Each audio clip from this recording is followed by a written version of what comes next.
Hi, ഈ vacation അടിപൊളിയാക്കണ്ടേ? എങ്കിലിതാ കുറഞ്ഞ ചെലവിൽ നിങ്ങളോടൊപ്പം തേജോമൈ ടൂർസ് ആൻഡ് ട്രാവൽസ്.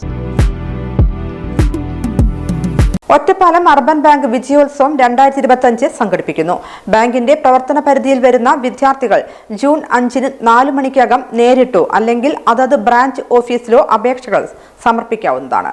സർക്കാർ എയ്ഡഡ്, അൺഎയ്ഡഡ് സ്കൂളുകളിൽ നിന്ന് ഈ അധ്യയന വർഷത്തിൽ SSLC, +2, VHSC, CBSE 10, 12, ICSE 10, 12 പരീക്ഷകളിൽ മുഴുവൻ വിഷയങ്ങളിലും A+ നേടിയവരെ Ottapalam cooperative urban bank proficiency പ്രൈസും മൊമെന്റോയും നൽകി അനുമോദിക്കും. ഒറ്റപ്പാലം നഗരസഭയിലെയും ലക്കിടി, പേരൂർ, മണ്ണൂർ, അമ്പലപ്പാറ, അനങ്ങനടി, വാണിയംകുളം പഞ്ചായത്തുകളിലെയും വിദ്യാലയങ്ങളിൽ നിന്നുള്ളവർക്ക് അനുമോദനത്തിന് അപേക്ഷിക്കാം. ബാങ്കിന്റെ പ്രവർത്തന പരിധിയിൽ താമസിക്കുന്നവരും ബാങ്കിന്റെ പ്രവർത്തന പരിധിക്കപ്പുറത്തുള്ള സ്കൂളിൽ നിന്ന് മുഴുവൻ വിഷയങ്ങളിൽ A+ നേടി വിജയിച്ചവർക്കും അനുമോദനത്തിന് അപേക്ഷിക്കാം. വിജയിയുടെ 2 passport size photo, mobile number, mark list, Aadhaar card എന്നിവയുടെ കോപ്പി സഹിതം ബാങ്കിന്റെ ഹെഡ് പോസ്റ്റ് ഓഫീസിലോ ബ്രാഞ്ചുകളിലോ ജൂൺ 5-ന് വൈകിട്ട് 4-നകം എത്തിക്കണം. General manager, Ottapalam cooperative urban bank head office, Ottapalam 679-101 വിലാസത്തിൽ അയക്കുകയും ചെയ്യാം.